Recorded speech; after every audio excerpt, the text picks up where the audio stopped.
ఇకపోతే వరంగల్ జిల్లాలో అనుమతుల ముసుగులో అక్రమ మట్టి తవ్వకాలు సాగుతున్నాయని రిపోర్ట్స్ చెబుతున్నాయి.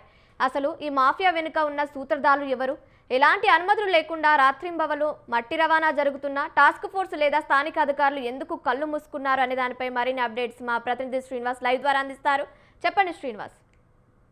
Good morning Kavya. ఏదైతే వరంగల్ జిల్లా వ్యాప్తంగానైతే మట్టి దందా యథేచ్ఛగా కొనసాగుతుందని చెప్పుకోవచ్చు. ఇటు మైబాద్, నర్సంపేట, వరంగల్, హన్మకొండ, ములుగు, భూపాలపల్లి, జనగాం అన్ని ఉమ్మడి జిల్లా వ్యాప్తంగానైతే మట్టి దందా యథేచ్ఛగా కొనసాగుతుంది చెప్పుకోవచ్చు. దీనికి మైనింగ్ అధికారులు కానీ, రెవెన్యూ అధికారులు కానీ ఎక్కడ కూడా పోయి రాయల్టీ కట్టని బండ్లను కానీ ఆ మట్టిని సీజ్ చేసిన దాఖలు అయితే లేవు.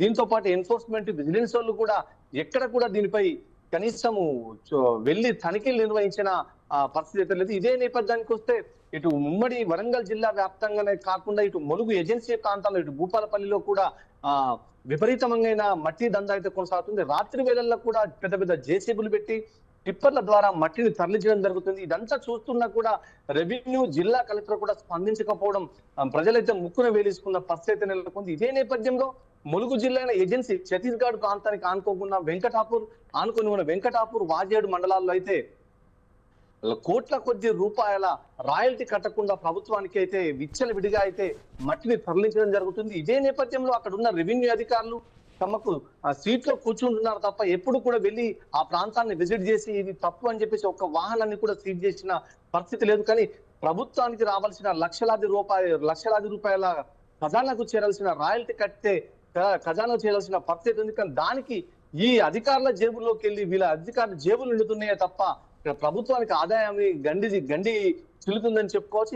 వీళ్ళ ఆదాయం కోసం అక్కడ యథేచ్ఛగా మట్టి పర్మిషన్లు ఇచ్చినట్టు, అంటే తీరా మీడియా అడిగితే మాత్రం అక్కడ ఎటువంటి పర్మిషన్లు ఇవ్వలేదు, మాకు సంబంధం లేదని చెప్పేసి అయితే చెప్పడం జరుగుతుంది. కానీ రెవెన్యూ, ఇటు మైనింగ్ ఏడీ కూడా నిమ్మకు నీరేటుగా కుర్చీలో కూర్చొని లక్షలాది రూపాయలు కొల్లగొట్టున్నారని అయితే ఆరోపణలు అవుతున్నాయి. ఇది ఎంతవరకు వాస్తవమని ఎప్పుడు కూడా స్వతంత్ర టీవీ తనని పలకరింపుకు వెళ్తే ఎప్పుడు కూడా దొరకని పరిస్థితి నెలకొంది. ఇదే నేపథ్యంలో ఇటు ఛత్తీస్గఢ్ ఆనుకోనున్న కర్రెగుట్టలకు ఆనుకోనున్న ఎర్రమట్టి గ్రావెల్ దాన్ని దాదాపు లక్షల టన్నుల రూపంలో టిప్పర్ల ద్వారా తరలించి ఇటు ఏదైతే మన ఇసుక క్వారీలకు సంబంధించిన రోడ్లు వేయడానికి అయితే అక్కడ తీసుకెళ్లి ఆ మొత్తము టిప్పర్ల ద్వారా తరలిస్తున్న అయినా కూడా రెవెన్యూ అధికారులు అక్కడ వెంకటాపురం తహసీల్దార్ కు అదునుగా ప్రతిరోజు ఒక కంప్లైంట్లు వస్తున్నా కూడా కనీసం దాన్ని పట్టించుకున్న పాపన పోలేదు. ఇదేంటని అడిగితే ఒక జిల్లా స్థాయిలో ఒక అధికారితో పాటు ఒక రాజకీయ పరంగా ఒక అధికార పార్టీ నియంత అనే ఒక వ్యక్తి ద్వారా ఇదంతా సాధించడం జరుగుతుంది.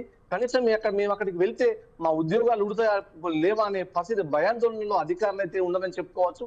ఎందుకంటే ఈ అధికార పార్టీలో ఉన్న వ్యక్తి వీళ్ళను కంప్లీట్ అందరినీ శాసించి అక్కడ ఏం జరిగినా కూడా మీరు వెళ్ళొద్దనే దర్భాన్ని, అంటే దౌర్జన్యాన్ని ప్రవర్తించడంతో వీళ్ళు భయభ్రాంతులకు గురై ఆ ప్రాంతానికి పోవడానికి కూడా జంకిన పరిస్థితి అవుతుంది.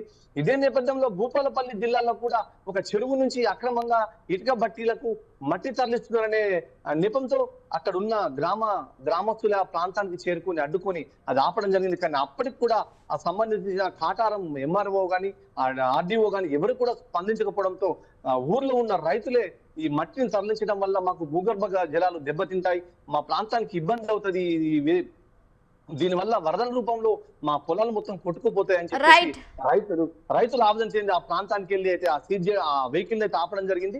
ఇదే నేపథ్యంలో ములుగు జిల్లాలో కర్రెగుట్ట ములుగు జిల్లాలో ఎర్రమ్మ గట్ట దగ్గర నిత్యం ఒక నెల నుంచి రెగ్యులర్ గా అక్కడ మట్టి తవ్వకాలు జరుగుతూనే ఉన్నాయి. దాన్ని కనీసం కూతబెట్ట దూరంలో కలెక్టర్ ఉన్నాడు, ఆర్డీఓ ఉన్నాడు, ఎంఆర్ఓ ఉన్నాడు, ఏడీ ఉన్నారు. ఎవరు కూడా ఆ ప్రాంతానికి వెళ్ళి కనీసం ఆ మట్టి దందాన్ని ఆపిన పరిస్థితి అయితే లేదు Kavya. Thank you Srinivas, thank you for the updates.